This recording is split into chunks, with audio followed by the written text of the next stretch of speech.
All right, so thank you and welcome to the City of Boise's grant workshop. This workshop is for two different programs that we have. One is our Community Development Block Grant, CDBG, and the other one is HOME, our Home Investment Partnership Program, and this is for program year 2021. To kind of give you a little bit of a background on where those funds come from, the City of Boise receives these funds from the U.S. Department of Housing and Urban Development, aka HUD, and they require states and local communities to prepare what's called a 5-year consolidated plan to receive these federal funds. And this year, we're actually in that process of creating our 5-year consolidated plan for 2021 to 2025. So this year will be the first annual action plan that is part of that 5-year consolidated plan.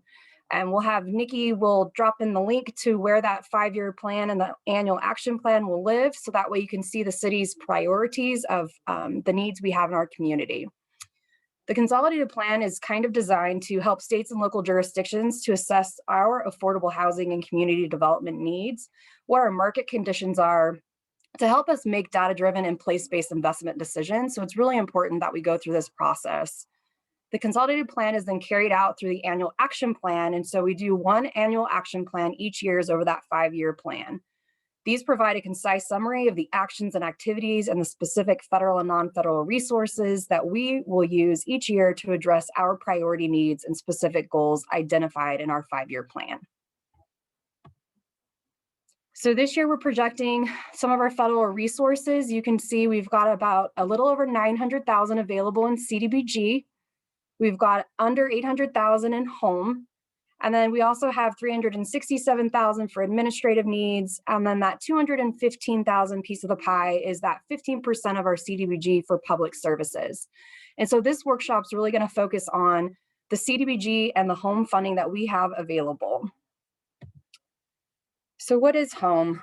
Home Investment Partnership Program provides local governments with resources to fund a wide range of activities that include.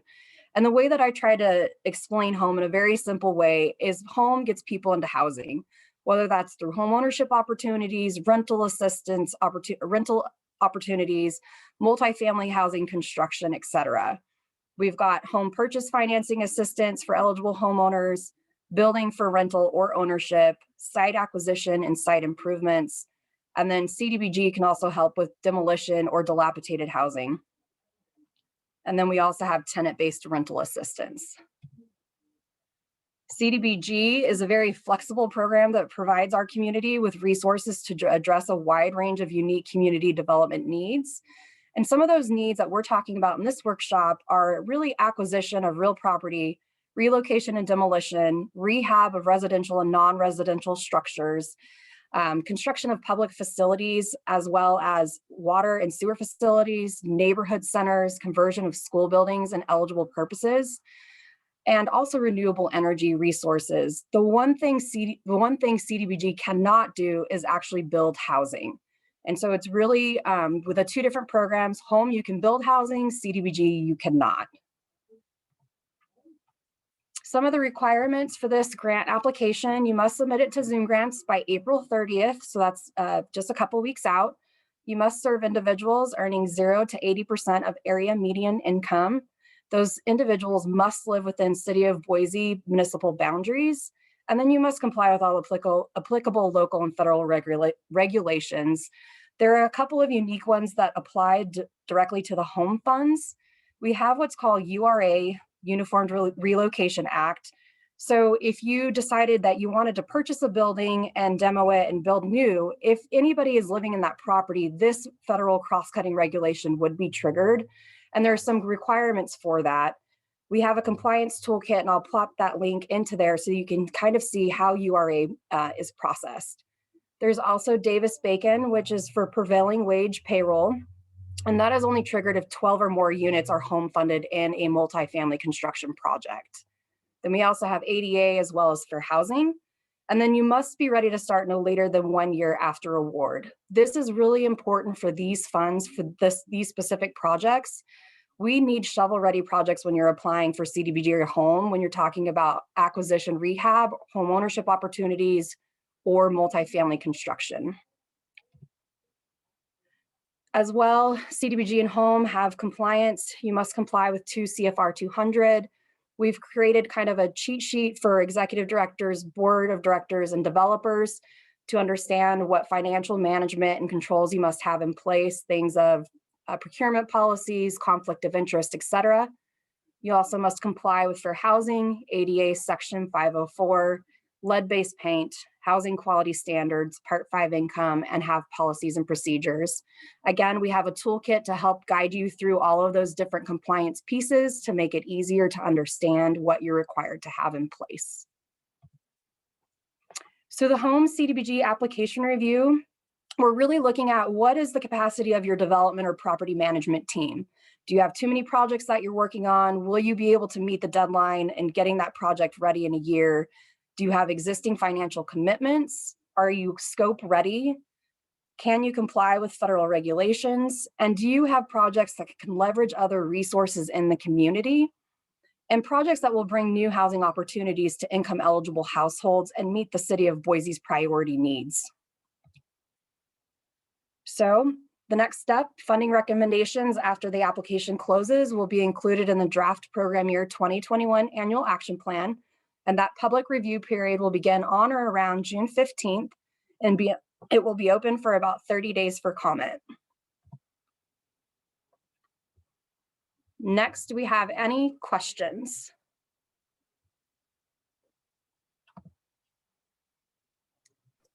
So far, none in the chat, Leah. But folks, if you have questions, feel free to unmute and just ask. Hi, this is Erin Anderson with the Housing Company. Thanks for having this today. Nice to meet you.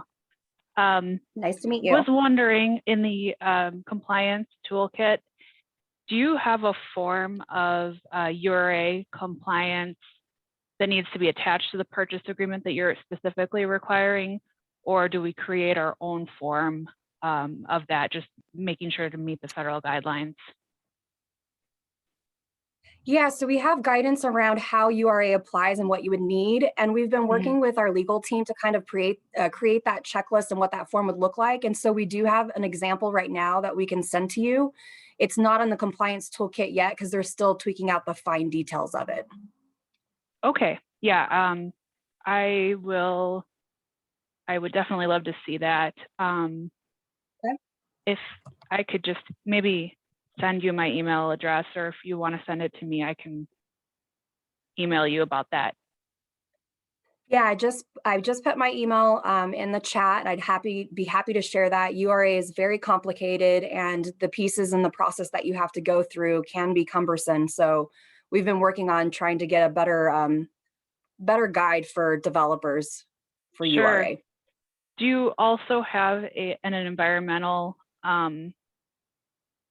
the environmental compliance piece, that the purchase is contingent on going through the HUD environmental review? Do you also have a form for that included with that discussion or that you're having with your attorney?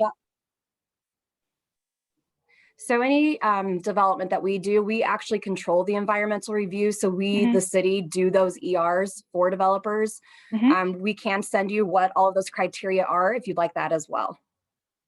Sure. Yeah, we have some standard language that we would include in the purchase agreement, I guess is what I'm getting at. Along with the URA stuff, we'd also have the environmental contingency. And I just wanted to see if you had a specific form for that we need to attach to the purchase agreement. Yeah, we use the HUD form that's required is what we use. We just put the language in the contract that says, basically if you are awarded funding, it's conditional upon multiple things. And one of them is the ER, because that's step one. If the ER doesn't pass, then we have to reassess. Right. Okay, sounds good. I will email you. Thank you. Thanks, Erin. Yep.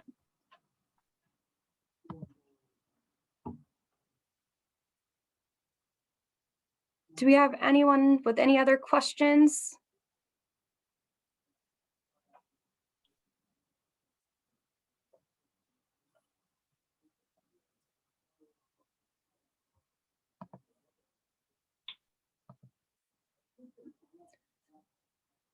Anna, did you have anything else that you wanted to ask? No, thank you though. Okay. All right, and Erin, if you want to just shoot me an email, I'll get you those templates over today for URA as well as the environmental review. Okay, great. Thank you so much. You're welcome. All right, well, if we don't have any other questions, I guess thank you very much for attending our grant workshop, and thank you for participating. Thanks. Bye. Thank you. Bye-bye. Bye.